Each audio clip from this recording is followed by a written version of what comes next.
Hello, everyone. It looks like we might have a quorum now. We were planning on giving it a couple minutes, but the music cut, so maybe we should get going. Welcome. Thank you so much for participating in the Equity and Mobility Advisory Committee for the I-5 and I-205 toll projects. For myself, Jessica Stanton, and on behalf of ODOT and the project team, we thank you, EMAC, and members of the public for joining us today. These are transitional times for equity and justice. We experienced an unprecedented win recently, yet at the same time, we continue to see inequities. As we come together to work on institutional equity, we have an opportunity to create permanent wins. We appreciate you and the communities we're all here to support. We endeavor to lift up this work along with your voice and the community's voices so the forward motion continues even when the world pushes back. We can move forward, growing our knowledge, building partnerships, defining an equity forward tolling program, meeting by meeting. We all very much appreciate your time and commitment to this process. And a special thank you to the Transit Multimodal Working Group members. We're excited for your support and participation in this workshop. Next slide, please. Your slides? Oh, yes. There we go. There's the slide. Thank you, Nicole. Let's begin with the centering exercise. Please be mindful that this meeting is being recorded for the public record. So if you can find a comfortable position in your chair and gently close your eyes, feel your feet on the ground, place your hands in your lap. Focus on your breath. Breathe in slowly, breathe out slowly. Deep breath in slowly, and deep breath out slowly. One more slow, deep breath, and then release the air. Breathe normally again, and slowly open your eyes. One more thanks to everyone who is here. We all very much appreciate your time and dedication to this process. Next slide, please. To be successful, our work requires place and space for our humanity. Thoughts from great humanitarians can inspire us. We delight in the beauty of the butterfly, but rarely admit the changes it has gone through to achieve that beauty. Maya Angelou. One of the themes of our workshop today is butterflies. The quest for equity is a lot like the butterfly. A butterfly begins life as a caterpillar, then it goes into a cocoon where its body completely dissolves and transforms into an elegant butterfly. Imagine going into a protected place for a little while, then completely disappearing as the being you once were, only to emerge as the next version of yourself. Equity for all things transportation and beyond is the next excellent version of our communities. It's not an easy transformation. It's messy and challenging, but it's a transformation that aligns with nature and can give flight to something beautiful once it emerges. Let's find ways to continually inspire ourselves to bake in equity as a systemic practice and as an institutional value. Next slide, please. When it comes to technical help, Nick is the person to go to. Please note his phone number and email just in case you need it later. We will be recording the entire meeting, even during the breakout groups. What you say is part of the public record. The recording will be made available for public review next week. To find more information about the project, please go to OregonTolling.org. Community members, you are welcome to email your public comments to us at OregonTolling@odot.state.or.us. Once you go to oregontolling.org, you will see the email address I just mentioned. Next slide, please. Let's remember our working together agreements. Listen, believe, and reflect. Accept non-closure for the moment. Speak your own truth with compassion. Listen to understand, don't listen to respond. Value and celebrate each other's experiences. Open hearts plus open minds equals exploration of possibilities. Make space, then take space, be concise. Bring your best thinking into the room, attack the problem, not the person. Disagreement, frustration, and differences of opinion are acknowledged, explored, and addressed. Next slide, please. So the purpose of our meeting is to create preferred policies, strategies, and performance measures for transit and multimodal that will be input for May's meeting and direct ODOT's work on the toll projects. In other words, we're building EMAC's recommendations for ODOT. The question we're answering today is, where will I see ODOT commitment to tangible, equitable investments in transit and multimodal transportation options? Think day one outcomes. Where and what will be those day one outcomes? Next slide, please. Here's our list of agenda topics. Let's workshop transit and multimodal ideas, ideals, and investments. We'll set the table. We'll discuss today's meal. Then we'll have an overview of the workshop. We'll get everyone headed in the right direction. And then we'll break out into our workshop groups. So most of this meeting is all about the workshop.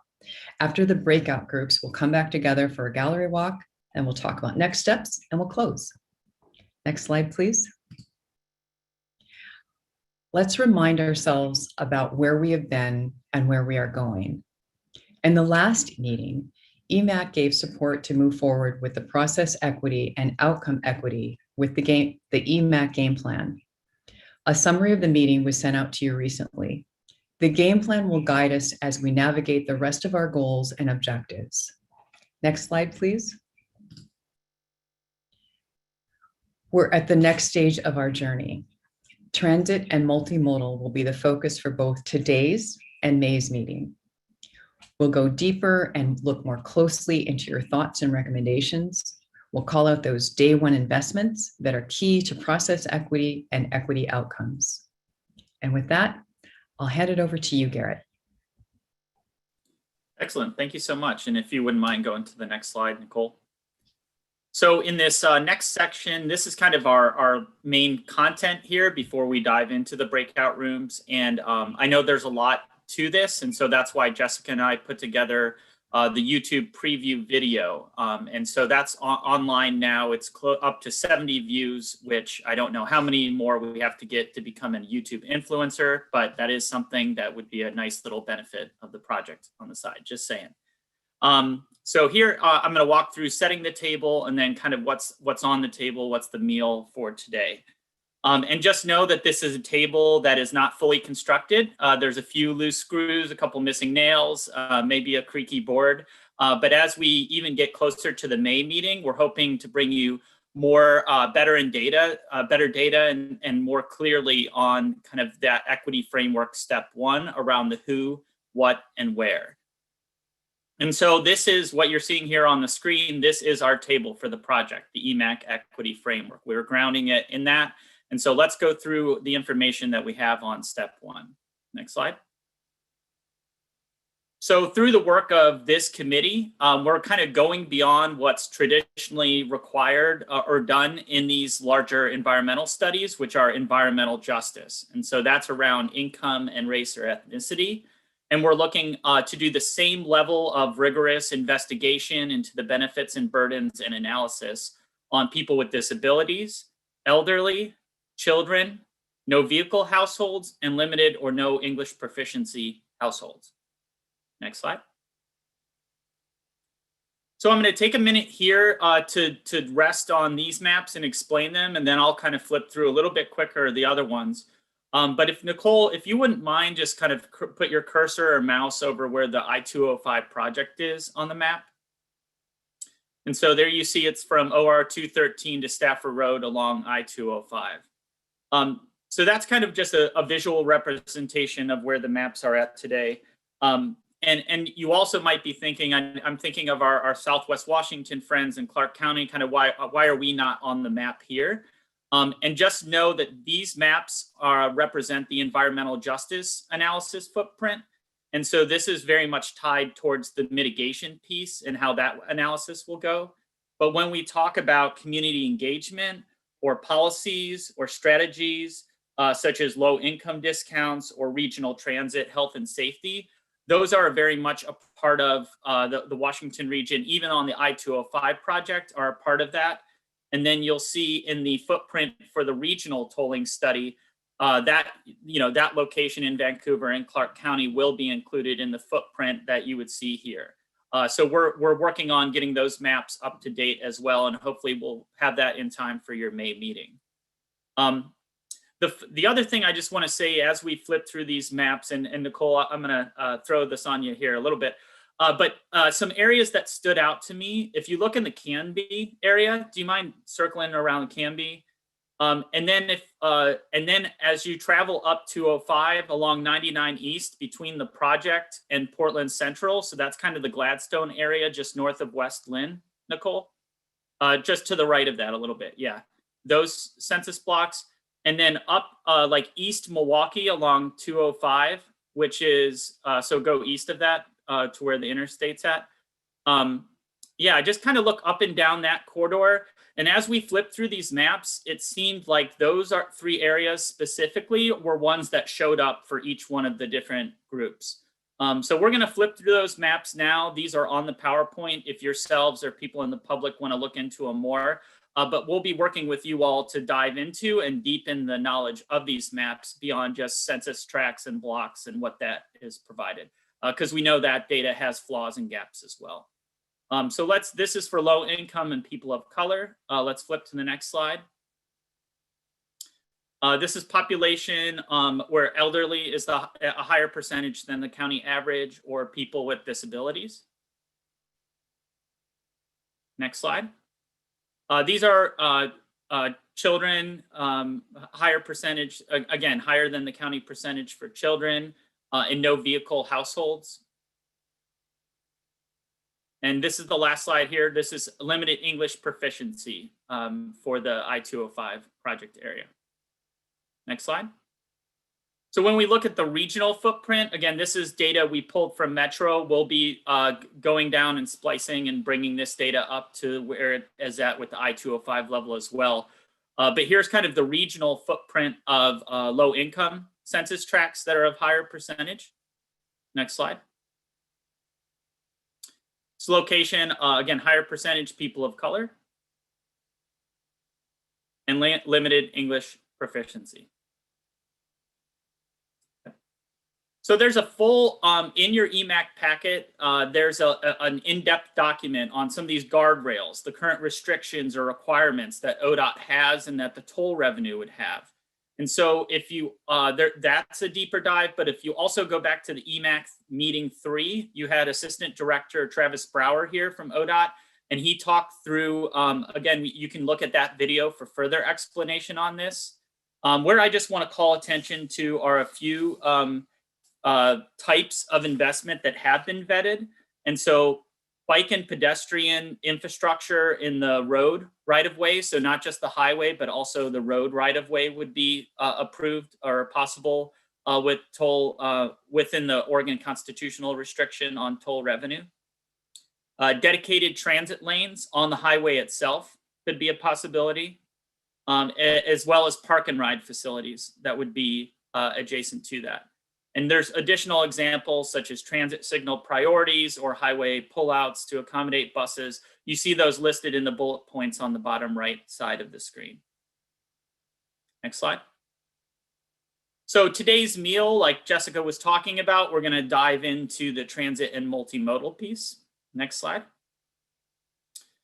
And so where will you see those commitments? And again, just sticking in our wonderful butterfly theme here, The butterfly theme really represents the level of definition of where these are at currently today. And so when we talk about strategies, it really is in that chrysalis mix.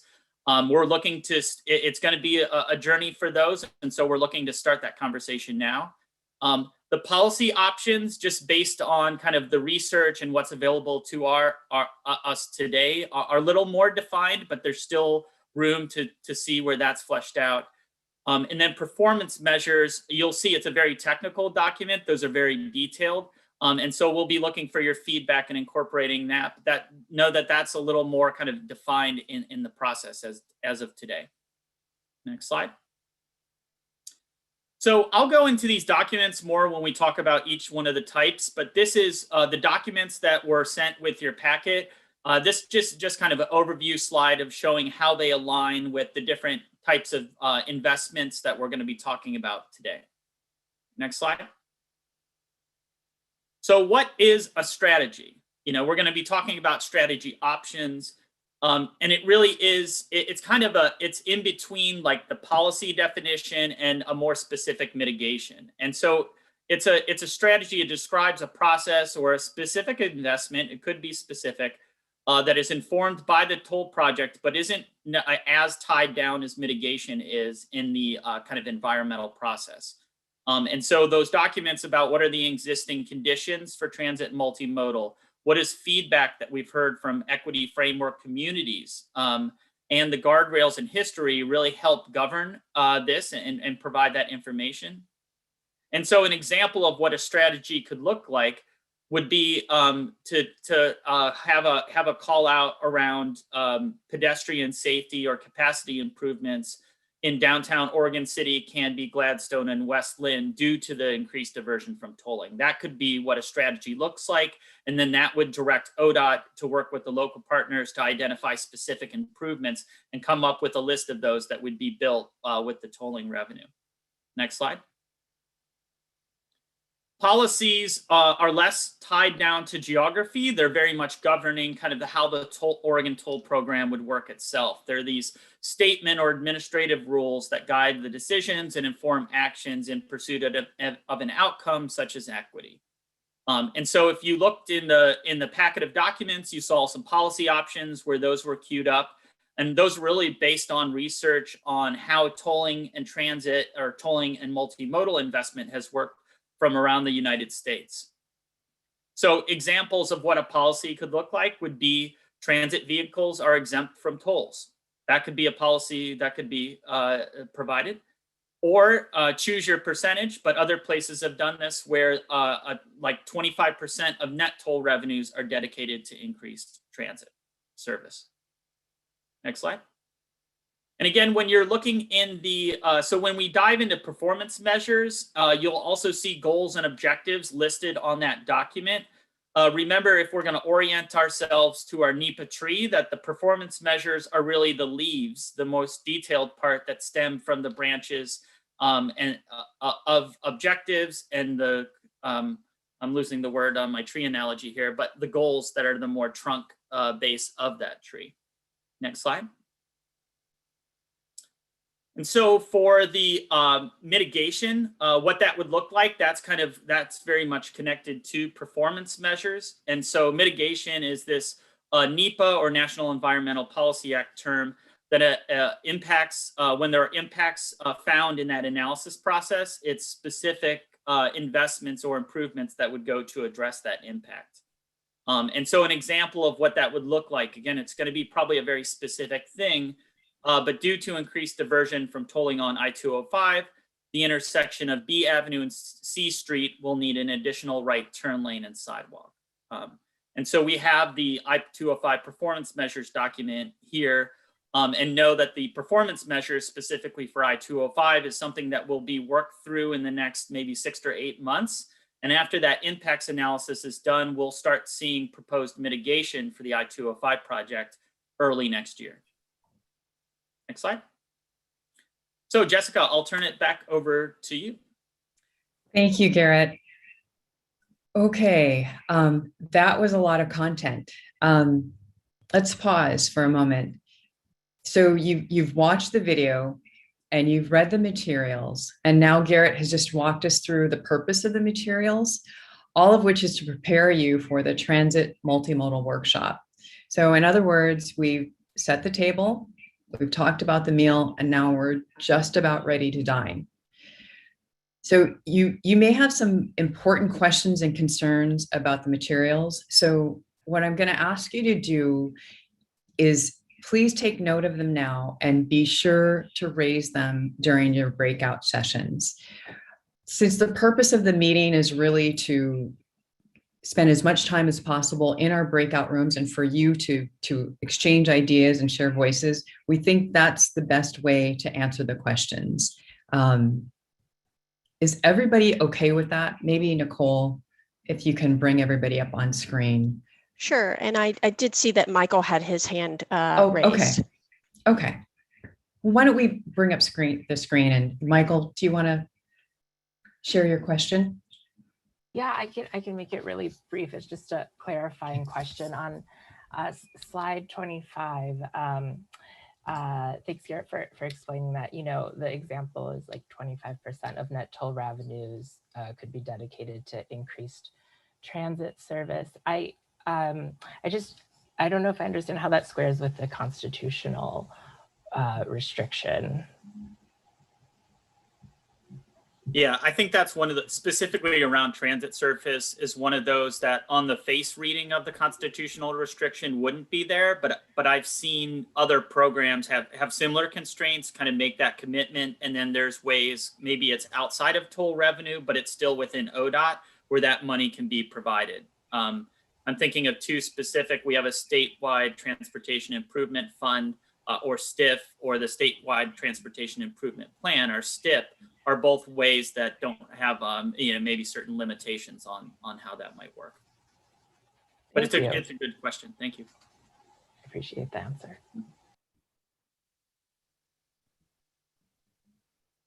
Any other thoughts about the materials before we jump James into the breakout? Hand up. Oh, I'm sorry. Thanks, James. Go ahead, James. Thanks a lot. I just want to follow up on Michael's question because I just want to make sure that I'm clear on it. So what you're saying is if we move something forward, X that isn't on that list of the legislative piece there, then you're saying that there's other funds within ODOT that could go to support X? Did I hear that right? Yeah, so, and I'll land it with an example. So like the SR 520 bridge, State Route 520 bridge up in Seattle was rebuilt, tolled. They went through the environmental study and it said you need to have increased bus service. Like that said that as a directive in the strategy document for their NEPA. But it ended up being that there was actually the way that bus service got funded was not directly through toll revenues, but was through other sources within Washington Department of Transportation. And so a very similar thing could happen here. Okay, and my follow-up is, if you're doing something like that and it's away from the project, then how do you keep control of the measures and that sort of thing, of the effectiveness of the whatever it is that was being moved forward? Well, I think that's just a good question. I mean, that's one of those that I think we'll need to work through on. I think what you're talking about there, if I understand correctly, are kind of accountability measures going forward. And that's one of those that we'll talk about, that I'm hoping this group gets to weigh in upon. And well, I'm going to set it up for that discussion basically on kind of what are those future discussions that ODOT will have to keep in mind. So thank you for raising that. That's been on my mind as well. So I think unless anyone else has any burning questions, keep those thoughts. Oh, okay. One more question from Kari. Sorry, thanks for the time. Okay.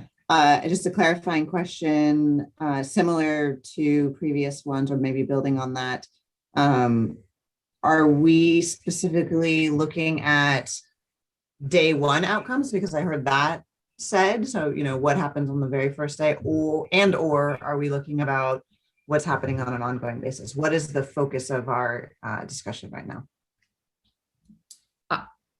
Garrett, do you want to answer? Or? Yeah, I would say it's a Yeah. both and, but probably more so Yeah. on day one. I mean, that's if it's something's identified, if you just want to walk through those three things, like so mitigation, if it's something's identified as that, it's funded and built with the project. It's part of that piece.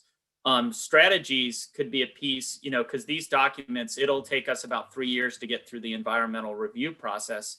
I want to start this discussion now, because as strategies are brought up, there could be commitments that could be made even pre-day one. But we need to have to start this discussion now, or it could be commitments made that on day one, these pieces would be in place. And then for policies, again, policies are similar to strategies, where if the OTC or if ODOT commits that those are part of the program, the minute that happens, they redirect then the work of the projects even as they're being developed. And so I guess now that I explained all of that, I would say it's day one or even possibly pre-day one is really where I would say keep your mindset on this. Thank you for the question, Kari. And I don't want to cut anybody else off, but keep those thoughts coming and bring them into the workshop group so that we can flush all of that out. So Nicole, if you can pull back up the PowerPoint, I think we'll try slide 29. Yes, great. So the proposed outcome for you is EMAC to create a better understanding of your preferred policy, strategies, and performance measures for transit and multimodal. So those questions were great. Keep them coming and bring them into the breakout groups. Your preferences will prepare all of us for EMAC's meeting in May, where you will ultimately translate your preference into direction that will inform ODOT's work on the toll projects. So let's talk about the workshop logistics. You'll have 45 minutes to explore and answer the workshop questions. EMAC and Transit Multimodal Working Group will be dispersed into Zoom breakout rooms. You will need to do nothing. You will be beamed into your breakout group. For members of the public who wish to participate in the workshop, you are welcome to join the public attendee breakout room. You can find the Zoom link in the agenda for EMAC's meeting number 8. We will use Jamboards to capture the group input for all the breakout groups in real time. So, and once again, if you need any technical help, please contact Nick at nick.fazio@wsp.com or 505-870-4449. His information is written on the screen. Next slide, please. So here are the workshop questions. Each question is geared towards a specific transportation outcome. So performance measures. How can we improve transit and multimodal performance measures to advance equity? Big question. Policies. What did you like or not like about how tolls and transit and multimodal investment worked in other locations? Next policy question, which of the policy options presented are favorable for the Portland metro area? Is there anything missing?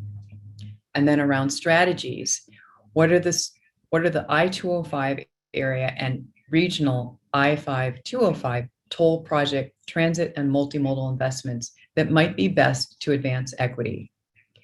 And the fifth question is, what are the opportunities, challenges, and questions remaining? What do you need to know from ODOT to have a greater confidence that the project will advance equity? So these are the questions. We recommend that you have your materials nearby for the workshop. Your breakout group facilitators will guide you and help you take a deep dive into answering these questions. So I think without further ado, EMAC and Transit and Multimodal Working Group members, let's move you into breakout groups. You don't need to do anything, but wait, Nick is going to move you in. Nick, can you start the honors? And then- sorry, Yes. Jessica, just to jump in here No quickly. problem. I know that there are a lot of transit and multimodal working group members as well. So we've got a big group here. So just to give everyone a heads up that it will take a little bit of time. It'll be a couple minutes probably of just getting everybody situated. It's a good time to stretch, everyone. Stretch, get a drink of coffee, and we'll get you in your rooms right away. Thanks. Yes, thank you. So I'm going to just kind of fill the time a little bit while you're waiting to get in your breakout groups. I'm going to go to the So public real quick. Okay. bye, Garrett. Thank you. Have fun. So for members of the public who want to join a breakout group, this is the time you will leave this Zoom meeting and use the link in the agenda to go to your breakout group.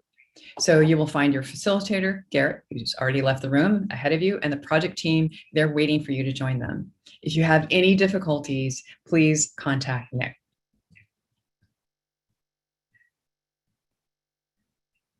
So for those of you, EMAC and Transit and Multimodal Working Group members who are waiting to join your breakout group, as Nicole mentioned and Nick has said, we're quickly working behind the scenes to get you into your rooms. So sometimes it takes a little while.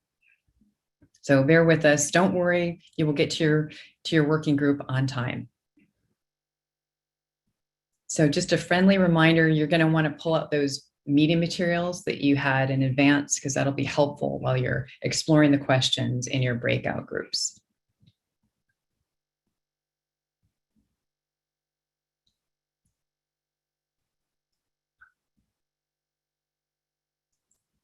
Okay. You're not alone.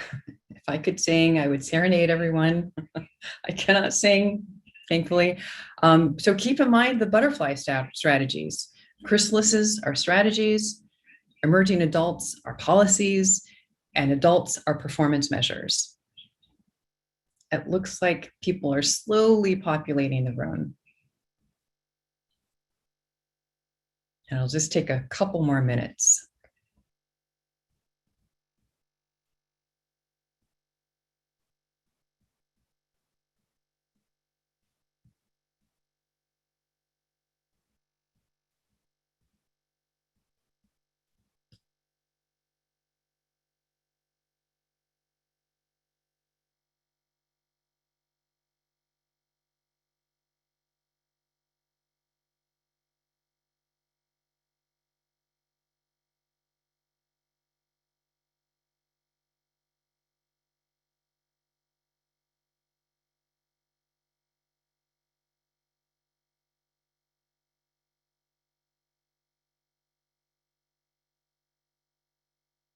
And it looks like we also have a phone number, 213-598-8974. Are you there?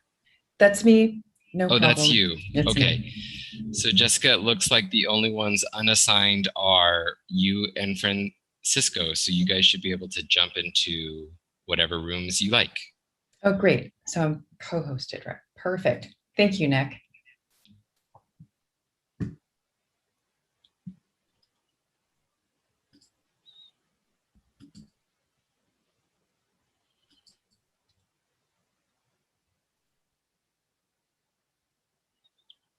And then it looks like we've got two that were unsuccessful in getting moved. Matt and Lori, are you there?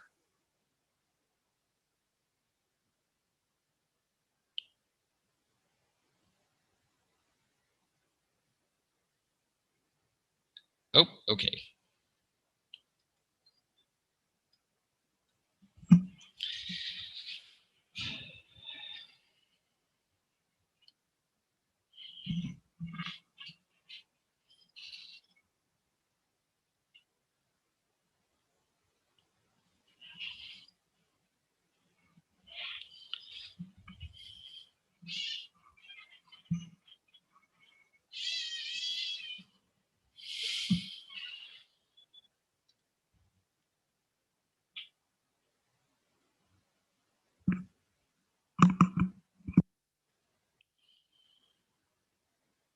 Are you there, Francisco? Yeah, I'm right here. So if you go to, as a co-host, do you have breakout rooms down at the bottom of your toolbar? Yeah, I don't see it. It's just security, participants, chat, share screen, and then record. What about if you click more? Or you don't have that? I don't have that either, yeah.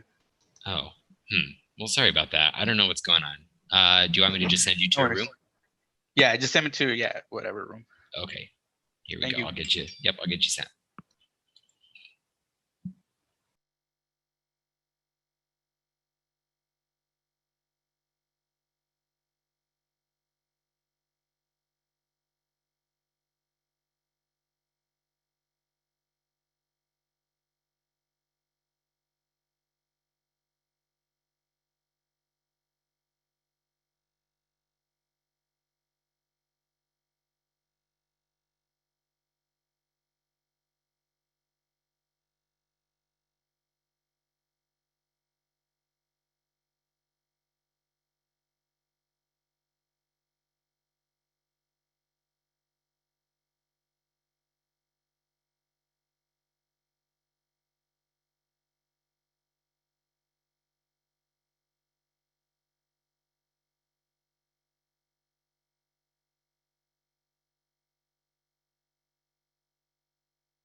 Hi, Maria. Welcome back. Do I need to move you back to your room?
Hi, Marcia. Welcome in. Are you there?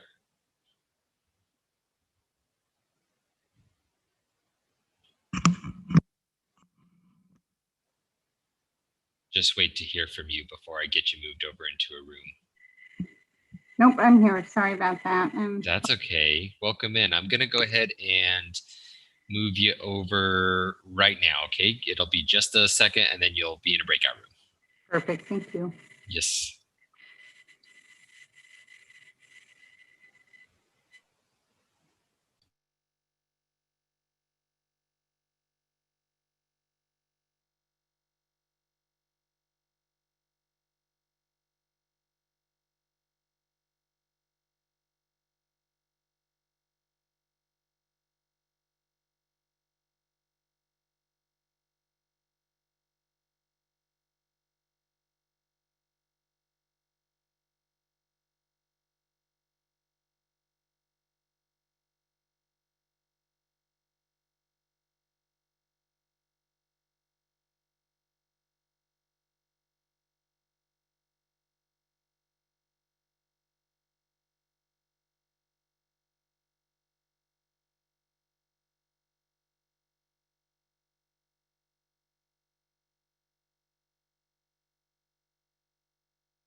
And welcome back, everyone.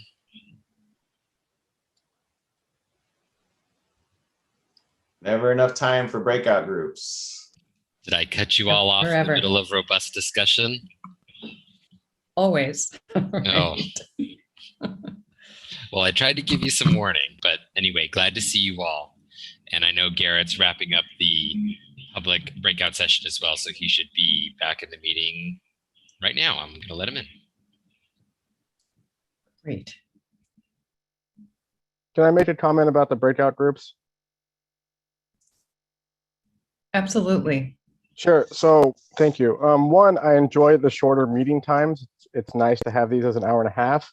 But one of the negative effects of that is once we get into the good discussions, the breakout groups, we never have enough time to get through the entire discussion. This happened last month and this happened this month. So I'm thinking, I mean, as unpopular as this might sound, maybe it's worth having another hour and a half meeting somewhere within this month that's solely dedicated just to those breakout questions and none of the other meeting stuff. Just you go into your breakout room and you start talking. Because for me in particular, my brain works a lot better when I think out loud. So trying to answer these questions after the fact in writing, I don't think I would give you as quality of answers, but being able to discuss with others and brainstorm that way, I think you're going to find you get a higher quality answer. Thank you. Thank you, Bill. We appreciate your input. Nick, do we have everybody back? 51 participants. That's everyone. You're good to go. Excellent. Well, you know, what we wanted to do right now, if everybody's amenable, we wanted to do a group photo. Is everyone, so if everyone can keep your camera on, we'll ask Nick to do the honors. And Nick, it looks like you might have to take 2 screenshots. Yes, that's true. So everybody smile and we'll be done in just a couple seconds. And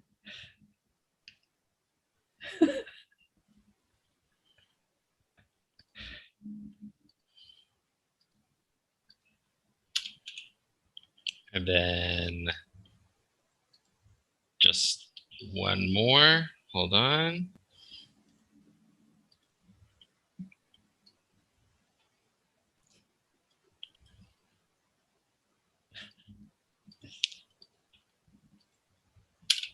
There's so many participants. Just another second, and then we will get this finished up.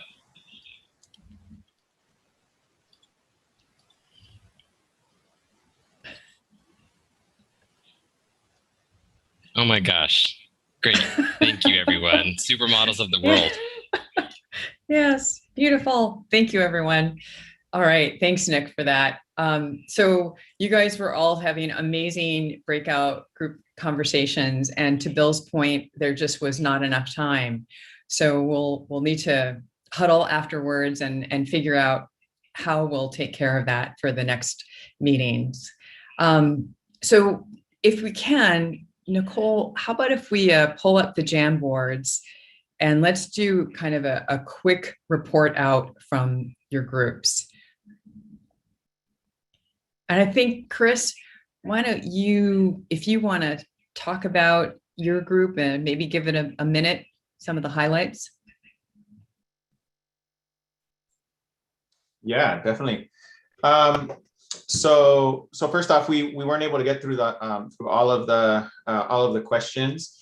I think some members didn't get the materials in advance, so we had to kind of walk through some of the background there. So that did kind of slow us down a little bit, but nonetheless, we got some good input on performance measures. Overall, it sounded like folks, what we heard was more of an emphasis on multimodal transportation. Some of the indicators or performance measures are very focused on currently on vehicle travel, for example. So there was multiple comments on that, comments about safe access to transit, increase in safe bike ped lane miles, filling in gaps in the bike ped network, and then definitely an emphasis on transit, improving transit service hours, frequency, coverage, Let me see if there's anything else. An important comment was that the performance measures should indicate the direction that we're actually trying to go to, rather than just being an open-ended performance measure that can go either way. So those are some of the comments. You can see the other ones there. Oh, another one, and sorry, we had a kind of a little bit of back and forth on access by time versus access by distance. So that was another kind of point of conversation. Thanks. Did you want me to jump into the policies also? Are we going through everything, or are we going to go? I think we go for it. Yeah, just talk about the policies and strategies. Any high level takeaways from those? That'd be great. Great. Folks really like the revenue allocation from the I-10, 110 corridors in LA County from LA Metro, and the other examples that were cited where there was a specific percentage allocated. There was the point made that it would be good to know how much revenue, excess revenue, there's likely to be as part of this project or projects. And so that folks know how much we're really talking about being at play here above and beyond things like paying for the construction and operation of the corridor. There was a comment about liking that the toll revenues in one case that they were required to be reinvested within the geography that they came from. And there was also a comment from one of our participants about thinking about having a set of dollars where the community can decide how to use those funds, kind of a public participation, participatory budgeting type of strategy. So those are some of the comments that were made. You can see some of the others there as well. Fantastic. That's great. Thank you for that, Chris. And hey, Nicole, why don't you let us know what your group talked about? And if there are any synergies between what Chris had said and what you found with your group, that'd be great. Yeah, sure. So just going back to the performance measures here, and I did hear some synergies, but one thing we focused on some in the performance measures was actually a data source, as far as how the performance is measured and what the data source is. So is it better to use kind of the multimodal level of service versus a level of traffic stress? So getting into that detail, I think will be important with the project team and what's going to be the best data source to use. We also talked some about the fact that surrounding 205, some of it is rural zoning and a rural area. And so considering rural infrastructure and if shoulders are bike lanes and then what's actually comfortable from a bike and ped facility. Just because there's a bike lane doesn't mean it's necessarily comfortable to ride in that space. And so considering that safety and comfort along with just those facilities being there as well. And then like Chris, we didn't get to everything. So we really, we got through performance measures and onto policies. And then our conversation with policies was really fluid between what people liked that they had seen in the research and in other places, and then also what they thought would work well for the Portland metro area. So there was some discussion around the corridor, and really that it'll be important to define that corridor and that it needs to consider areas adjacent and all the areas of potential impact, that it's not just, a specific dimension from the highway, but it really needs to kind of ebb and flow into those different areas of potential impact.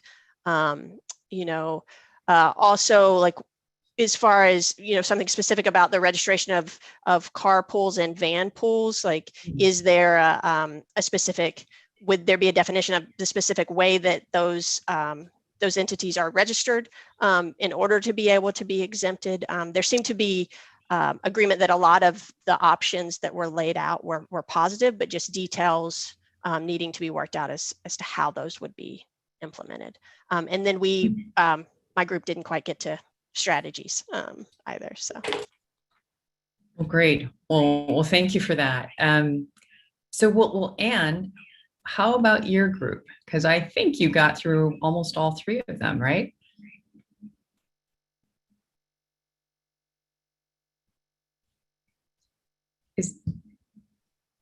You're muted, Anne. Is Anne on? Oh, where are you? Thank you.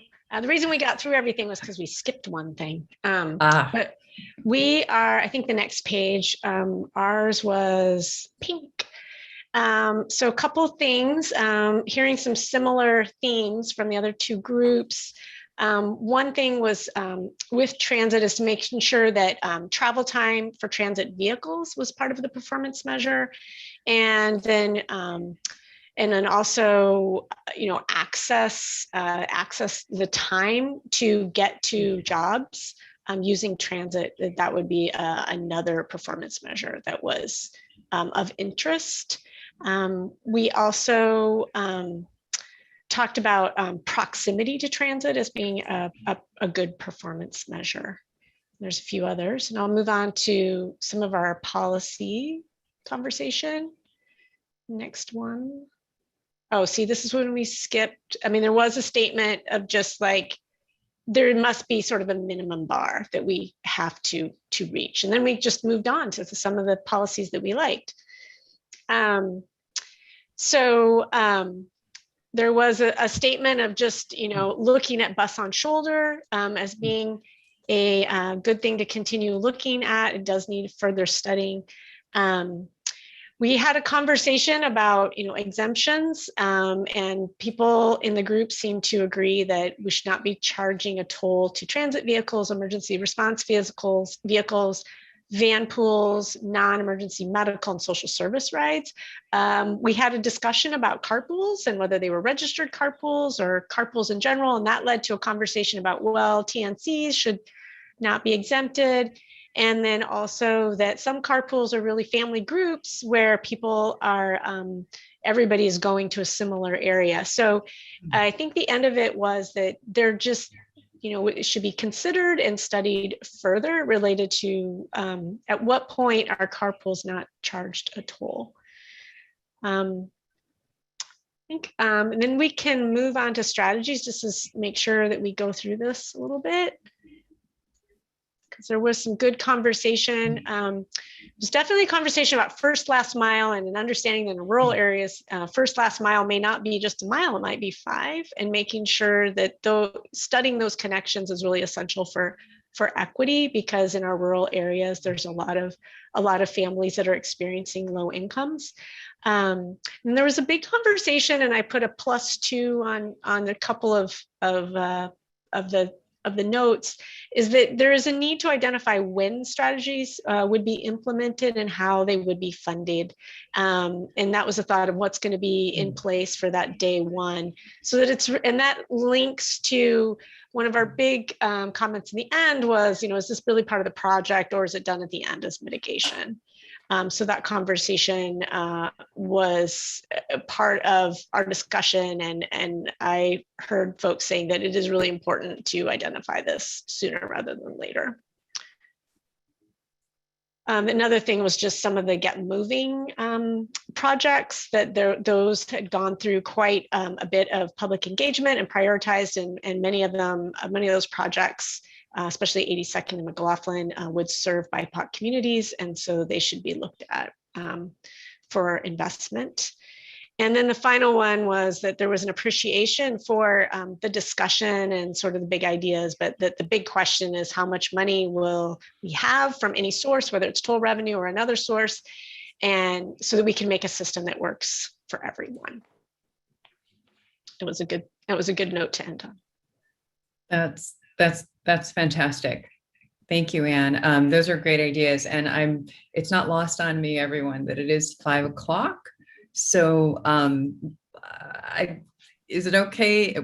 Let's stick around for those of you that can for like a minute or two, just so we can hear from Josh and then quickly close out. I'll All go right. fast and just focus on Okay. what I heard was from our group was different, which I think there's a few things. One was a real focus on safety enhancements, not just on how the system performs for safety as trips move around, but what sort of safety enhancements can be delivered as part of the project is a performance measure, enhancing transit access, really look at increasing mobility across all modes, not just motor vehicle modes, and then really taking a hard look at what sort of community support can be offered as part of this project. And I think that cuts across actually every question that we had today. So let's, if we can, one thing on performance measures I wanted to highlight really quick is that the measures about access to health facilities, community facilities, and jobs was all based on a 30-minute drive time, but didn't include other modes. So if you can skip forward to strategies, excuse me, to policies, sorry, back one. All right, so a robust discussion around looking at opportunities to really enhance mobility. How do you, can you support transit passes? Can you look at toll-free options? Is there a toll structure that really supports low-income drivers and transit riders at the community level? And so that'll get into kind of our third major concept, the community level support. So we can skip forward to strategies.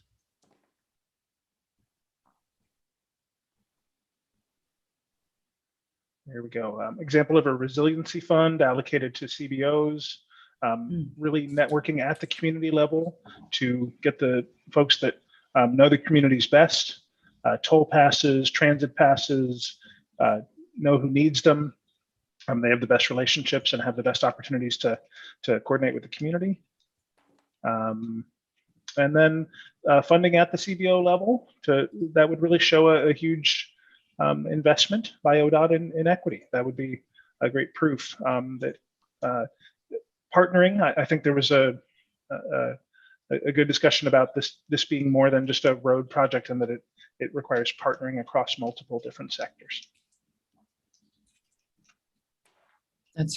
That's great. Any more, Josh?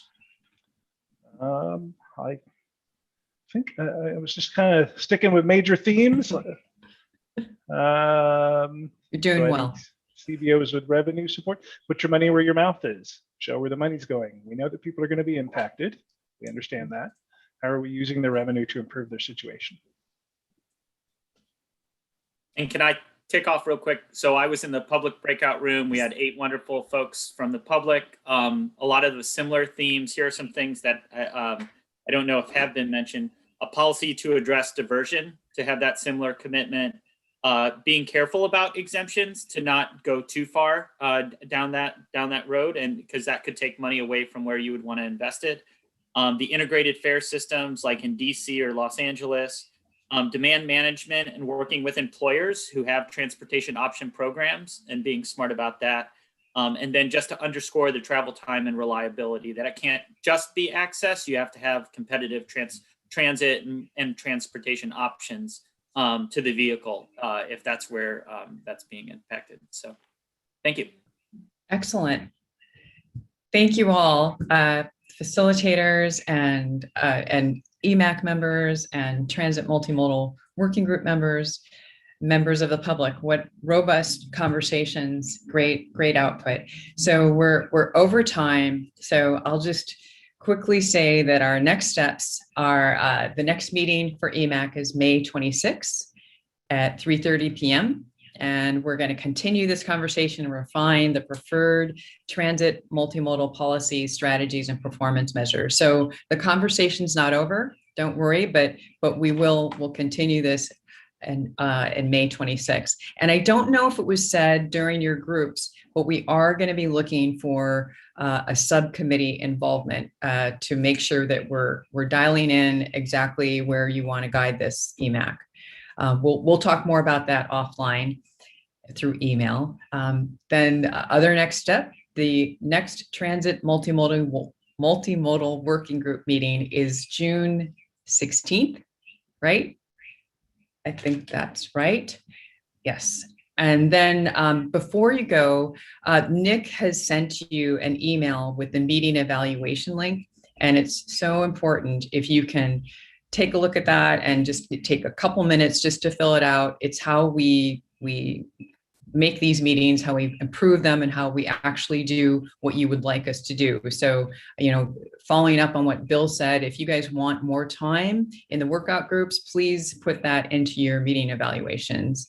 So that's it. Our closing remark for the day is thank you all for joining us. You guys did great work. It was wonderful hearing your conversations and your thoughts. Stay committed to this work. We wish you success and your continued work in equity. And in this world of tumultuous transition, we will strive to see the light, be the light, find your butterfly. We look forward to seeing you on May 26th. Thank you all so much. Have a great day. Thanks all. Great seeing you all.